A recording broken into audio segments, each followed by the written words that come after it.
사도신경하심으로 우리의 신앙을 하나님 앞에 고백합니다. 나는 전능하신 아버지 하나님, 천지의 창조주를 믿습니다. 나는 그의 유일하신 아들 우리 주 예수 그리스도를 믿습니다.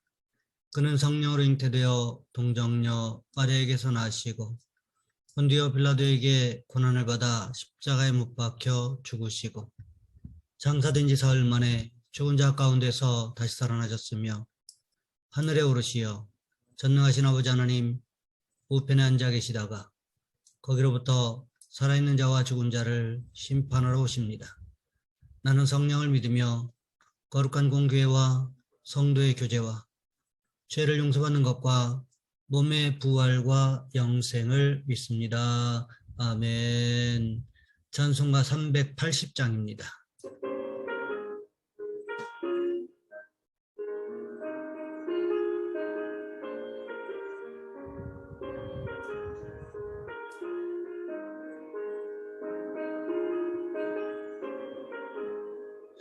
나의 생명 되신 주 주님 앞에 나아갑니다.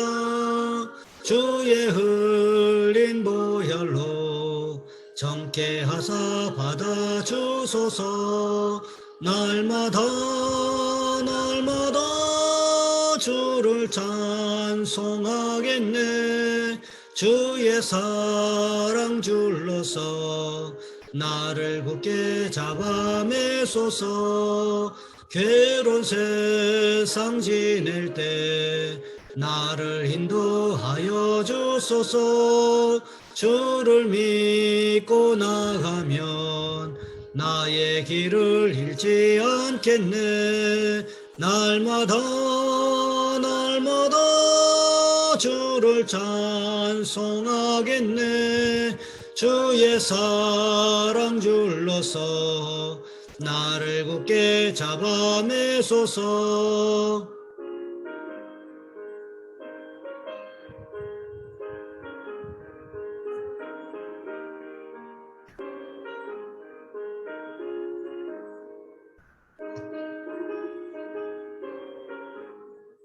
세상 살아갈 때에 주를 더욱 사랑합니다. 밝고 빛난 천국에 나의 영혼 들어가겠네. 날마다 주를 찬송하겠네. 주의 사랑 줄로서 나를 굳게 잡아 매소서. 아멘. 오늘 말씀 열왕기하 13장에서 보겠습니다. 열왕기하 13장 14절로 20절까지 말씀입니다. 제가 가진 성경은 구약 성경 584쪽에 있습니다. 제가 봉독해 드립니다. 엘리사가 죽을 병이 들매 이스라엘의 왕 요아스가 그에게로 내려와 자기의 얼굴에 눈물을 흘리며 이르되 내 아버지여 내 아버지여 이스라엘의 병거와 마병이여 하매 엘리사가 그에게 이르되 활과 화살들을 가져오소서 하는지라. 활과 화살들을 그에게 가져오매 또 이스라엘 왕에게 이르되 왕의 손으로 활을 잡으소서 하매 그가 손으로 잡으니 엘리사가 자기 손을 왕의 손 위에 얹고 이르되 동쪽 창을 여소서 하여 곧 열매 엘리사가 이르되 쏘소서 하는지라. 곧 쏘매 엘리사가 이르되 이는 여호와를 위한 구원의 화살 곧 아람에 대한 구원의 화살이니 왕이 아람 사람을 멸절하도록 아벡에서 치리이다 하니라. 또 이르되 화살들을 집으소서. 곧 집음에 엘리사가 또 이스라엘 왕에게 이르되 땅을 치소서 하는지라. 이에 3번 치고 그친지라. 하나님의 사람이 노하여 이르되 왕이 5번을 칠 것이니이다. 그리하였더라면 왕이 아람을 진멸하기까지 쳤으리이다. 그런즉 이제는 왕이 아람을 3번만 치리이다 하니라. 엘리사가 죽으니 그를 장사하고 해가 바뀌매 모압 도적대들이 그 땅에 온지라. 아멘. 오늘 본문의 말씀을 가지고 믿음의 능력이라는 제목으로 함께 말씀을 살펴보겠습니다. 어느 목사님께서 군대에 입대해서 훈련병으로 훈련받을 때 이야기를 하셨습니다. 훈련이 너무 힘들어서 어떻게 하면 훈련에서 빠질 수 있을까 여러 가지 궁리를 했답니다. 돈을 써서 의무실에 입원해서 훈련을 면제받아 올까? 조교에게 돈을 좀 주고 훈련을 쉽게 받을 수 없을까? 이러한 궁리를 하다 보니 하루하루가 지옥 같더랍니다. 언제 이 훈련을 마칠 수 있을까 절망적이더랍니다. 매일매일이 피곤했는데 육체적으로만 피곤한 것이 아니라 정신적으로 너무나 피곤하였답니다. 그러던 어느 날 아침 기상 시간 전에 잠이 깼답니다. 몸은 너무 피곤했지만 이상하게도 주님이 기도하라고 하시는 것 같았답니다. 그래서 동료들이 다 고나게 잠을 자고 있는 중에 홀로 일어나 침상 위에서 무릎을 꿇었습니다. 그런데 그 순간 마음의 세미한 음성으로 들려오는 하나님의 말씀이 있었습니다. 내게 능력 주시는 자 안에서 내가 모든 것을 할 수 있느니라. 너무나 놀라운 순간이더랍니다. 그 순간 어떻게 해서든지 훈련을 면해보려고 온갖 궁리를 하던 마음이 사라졌답니다. 자기 연민, 부정적인 생각, 나약한 마음이 씻은 듯이 없어지고 새로운 힘이 솟구치는 것을 느꼈답니다. 한번 해보자. 내게 능력 주시는 그분 안에서 나는 능히 할 수 있다. 믿어지더랍니다. 그리고 모든 것이 달라졌답니다. 군대 훈련이 재미있고 유익했답니다. 이 목사님에게는 그 훈련병 시절이 영적 변화와 성숙의 전환점이었다고 했습니다. 그렇습니다. 사람은 생각이 바뀌면 삶도 바뀔 수 있다는 거지요. 그런데 이것은 신앙생활도 여전히 마찬가지더라는 것입니다. 우리의 생각이, 우리의 사고방식이 예수 중심으로, 성경 중심으로 바뀌면 그때부터는 뭐든지 기쁘고 감사할 수 있더라는 거지요. 어디 그뿐입니까? 어떤 상황에 처할지라도 감사할 줄 알게 되고 힘들고 어려워도 주님 주신 능력을 의지하여 이겨나갈 수 있게 되더라는 거지요. 오늘 본문에 보시면 엘리사 선지자가 죽을 병에 걸렸습니다. 이제 임종이 점점 다가오고 있었습니다. 이 소식을 누가 들었습니까? 요아스 왕이 들었습니다. 그래서 요아스 왕이 엘리사 선지자를 찾아가지요. 찾아가서 무엇이라고 이야기합니까? 내 아버지여, 내 아버지여, 이스라엘의 병거와 마병이여. 그만큼 엘리사 선지자가 이스라엘에서 중요한 역할을 하고 있었음을 고백하고 있는 말이라는 거지요. 그때 엘리사 선지자가 요아스 왕에게 무엇을 말했습니까? 활과 화살을 가져오라고 말합니다. 활과 화살을 가져오자 또 무엇을 말했습니까? 요아스 왕에게 활을 잡으라고 하고는 자기 손을 왕의 손 위에 얹었습니다. 그리고는 동쪽으로 난 창문을 열고 화살을 쏘라고 하지요. 요아스 왕이 엘리사 선지자가 시키는 대로 화살을 쏘았습니다. 그랬더니 그 화살이 어떻게 변했습니까?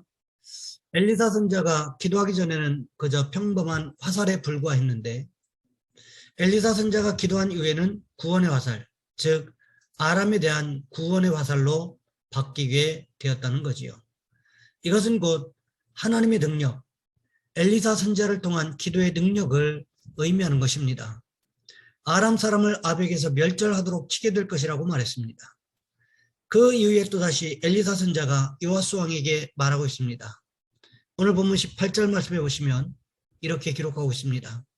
또 이르되 화살들을 집으소서.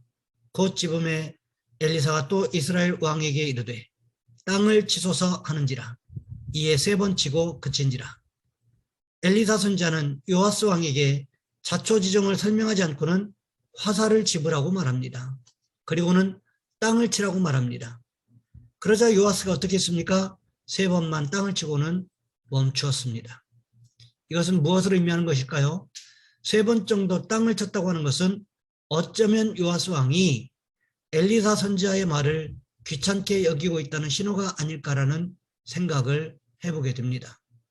적극적인 생각을 가지고 엘리사 선지자가 시키는 대로 하려고 했다면 화살을 땅을 치라고 했을 때 어떻게 했어야 할까요?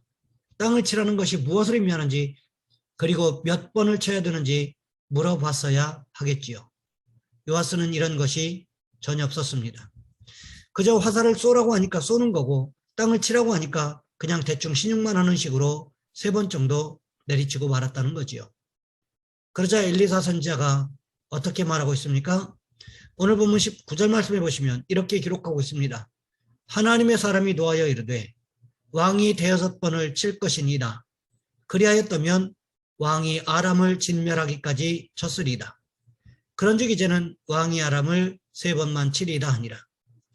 요아스 왕이 화살로 땅을 세 번 치고 화살을 내려놓자마자 엘리사 선지자가 불같이 화를 냈습니다. 왕이 대여섯 번을 쳤어야 했다는 거지요. 그랬더라면 왕이 아람을 완전히 진멸하기까지 쳤을 것이라고 말을 하고 있습니다. 물론 요아스 왕도 할 말이 있었을 것입니다. 왜 자초지종도 설명해 주지 않고 나한테 이렇게 말하느냐? 처음부터 설명해 줬더라면 내가 세 번만 쳤겠느냐? 이렇게 변명할 수도 있었을 것입니다. 하지만 하나님께서 무엇을 보시는 것일까요? 사람의 마음, 성경에는 중심이라고 기록되어 있는데 그 사람의 마음 가운데 어떤 생각을 가지고 있느냐를 꿰뚫어 보고 계심을 우리는 기억해야 한다는 거지요. 사무엘상 16장에 보시면 사무엘 선지자가 이새의 집에 찾아갑니다. 하나님께서 이새의 아들 가운데 왕으로 삼을 자가 있다고 말씀하셨기 때문이었습니다. 그때 큰아들 엘리압의 외모를 보고는 엘리압이 하나님께서 선택하신 왕이겠구나, 이런 생각이 들었습니다. 그때 하나님께서 무슨 말씀을 하셨습니까? 사무엘상 16장 7절 말씀을 보시면 이렇게 기록하고 있습니다. 여호와께서 사무엘에게 이르시되 그의 용모와 키를 보지 말라. 내가 이미 그를 버렸노라. 내가 보는 것은 사람과 같지 아니하니 사람은 외모를 보거니와 나 여호와는 중심을 보느니라 하시더라. 어디 그뿐입니까? 예레미야 17장 10절 말씀해 보시면 이렇게 말씀하십니다. 나 여호와는 심장을 살피며 폐부를 시험하고 각각 그의 행위와 그의 행실대로 보응하나니. 예레미야 20장 12절 말씀해 보시면 의인을 시험하사 그 폐부와 심장을 보시는 만군의 여호와여라고 기록하고 있다는 거지요. 또 역대상 28장 9절 말씀해 보시면 여호와께서는 모든 마음을 감찰하사라고 기록하고 있습니다. 하나님께서는 요아스 왕의 마음을 꿰뚫어 보고 계셨다는 거지요. 요아스 왕의 의중을 다 알고 계셨기 때문에 엘리사 선지자를 통하여 책망하고 계시는 것입니다. 실제로 우리가 계속해서 살펴보겠지만 요아스는 아람과 전쟁하여 세 번만 승리했다고 성경이 기록하고 있다는 거지요. 만일 하나님의 능력을 의지하여 엘리사 선지자의 말처럼 화살로 땅바닥을 대여섯 번 쳤더라면 무슨 일이 있었을까요? 아마도 아람이 다시는 재기할 수 없을 정도로 이겼을 것입니다. 아람의 괴롭힘과 침략에서 완전히 벗어날 수 있었음을 알 수 있다는 거지요. 그런데 어떻습니까? 요아스 왕이 땅바닥을 세 번 치는 바람에 아람의 지배에서 완전히 벗어날 수가 없었다는 것입니다. 이것은 무엇을 의미하는 것일까요? 요아스 왕이 하나님의 능력을 의지하지 않았음을 말씀하고 있다는 거지요. 그렇다면 우리는 어떻게 해야 할까요? 하나님의 말씀을 전적으로 의지하실 수 있기를 원합니다. 하나님 말씀을 붙잡으실 수 있기를 원합니다. 그러므로 말미암아 하나님의 말씀의 능력을 온전히 의지하여 순종하시는 축복이 있으시기를 주님의 이름으로 부탁을 드립니다. 이 시간 우리 한 목소리로 함께 기도하겠습니다. 하나님, 우리는 하나님의 말씀을 전적으로 의지하여 하나님의 말씀을 붙잡고 하나님의 능력을 의지하여 살아가게 도와주옵소서. 또한 기도하실 것은 나라와 민족을 위하여 이 시간 우리 주여 한번 간절히 부르신 후에 한 목소리 함께 기도합니다. 주여, 사랑의 하나님, 우리를 도와주시기를 원합니다.